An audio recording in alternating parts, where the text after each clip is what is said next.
I found the envelope tucked behind the stack of birthday napkins in the kitchen drawer. It was still sealed, but the return address, Genesis Labs, made my stomach plummet. I knew exactly what it contained. I had sent off the samples 6 weeks ago. Ever since that night I couldn't sleep after seeing him. My wife's ex, Marcus, leaning against a bounce house at our son's 5th birthday, staring at Noah like he was looking into a mirror of himself from 2 decades ago. I remember that moment clearly. The backyard was chaotic with shouting kids and off-key renditions of Happy Birthday. But in my chest, everything went silent. Marcus had walked through the gate uninvited. Sarah's face drained of color, and she dropped the cake knife, the clang against the patio sharp as a gunshot. Meanwhile, Noah ran straight to him, arms outstretched, shouting, "Uncle Mama." The nickname the daycare kids had given him. Marcus scooped him up without hesitation. The same effortless motion he once used with Sarah back in our college days. Noah's dark curls pressed against Marcus's jaw, and the resemblance hit me like a punch. Same eyes. Same dimple. Same everything. I gritted my teeth, forced a polite smile, shook his hand, even offered a beer, while inside I was screaming. Sarah kept shooting me frantic glances, mouthing, "I can explain." She told me he was in town for work, and Noah had simply remembered him from the one time they'd met last year. That one time was the weekend she had gone to Phoenix to visit a sick aunt while I stayed home with a newborn who wouldn't stop crying. That night, after the last balloon deflated and Noah was asleep among his new Lego sets, I had ordered the DNA kit, swabbed my own cheek first, then waited until Sarah was in the shower to take a sample from Noah. He had stirred slightly when the brush touched his gums, giving me a sleepy smile, and called me Daddy in that soft voice that always melted me. I almost abandoned the whole thing then. Almost.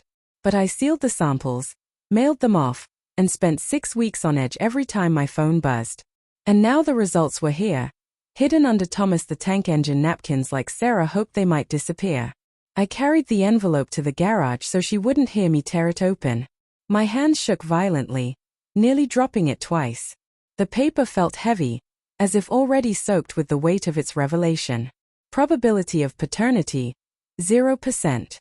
Just those words were enough to erase 5 years of first steps, first words, first everything.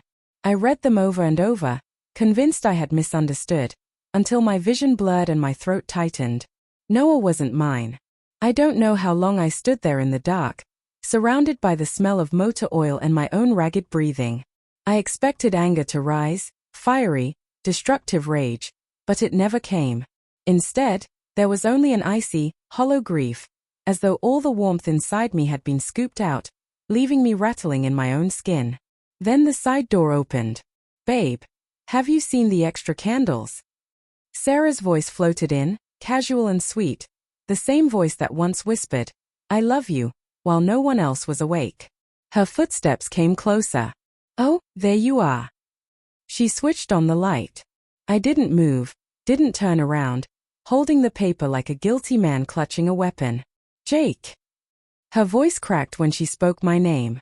She saw the envelope, the lab logo, and her face folded in the same way it had when Noah fell from the monkey bars and needed stitches. But this time, the wound was mine. "I'm sorry," she whispered, before I could ask. 2 words that carried both everything and nothing. I finally looked at her, the woman I had loved since we were 19, who had cried at our wedding saying she'd never felt so safe, who kissed Noah's head every night and told him I would always protect him. And now, she was crying. Silent tears slipped down her cheeks. I brushed one away with my thumb the way I used to when she'd fall asleep against me. "How long?" I asked. My voice didn't even sound like mine anymore, older, scraped out, ancient. She swallowed. "It was only once. That weekend in Phoenix. You and we were fighting all the time after he was born. I felt invisible. Marcus texted that he was in town and she cut herself off, pressing her fist against her mouth like she could shove the confession back inside. I hated myself the second it happened. I came home and begged you to forgive me for being distant without ever telling you why. I thought if I just loved Noah enough, loved you harder, it would erase it. Like the universe might let me keep my family if I tried hard enough." A brittle, broken laugh escaped me. "You thought biology wouldn't matter if you just hoped it away." I thought he was yours, she whispered. I really did. He came early, remember? 2 weeks early. I told myself that explained the dark hair, the olive skin. Your mom's side is Italian, right? I lied to myself so well I almost believed it. I stared again at the paper in my hand. 0%. Not even a miserable sliver, nothing to cling to. Do you love him? I asked. Even I was surprised by the question. Her eyes shot up, startled. Marcus? God, no. It wasn't love. It was one night where I felt seen and I was drowning. I nodded slowly, as if that somehow softened any of it. It didn't. Footsteps padded overhead. Noah, awake, wondering why the house had gone silent. Sarah wiped at her face, panicked.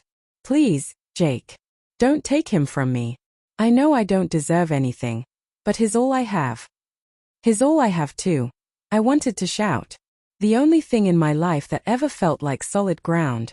The only thing I built from nothing and believed would last. And now even that had been ripped away. I looked at her, the woman I expected to grow old beside, whose stretch marks I once kissed like they were medals after 40 brutal hours of labor, and something inside me simply unhooked. Not anger. Not yet. Just a quiet, clean break. I need time, I said. She reached out, then stopped, letting her hand fall.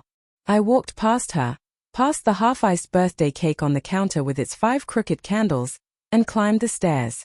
Noah sat up in bed, hair sticking up, clutching the stuffed dinosaur I'd won him at the fair last summer. Daddy, are we doing cake now? He mumbled, rubbing his eyes. I sat beside him and pulled him into my lap even though he was getting big for it. He smelled like shampoo and warm sleep. I buried my face in his curls as the tears rose again, hot and soundless.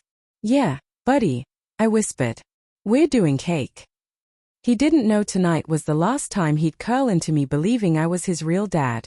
He didn't know the ground under our lives had just split wide open. He just wrapped his little arms around my neck, trusting me to hold the world together. And for one more night, I would.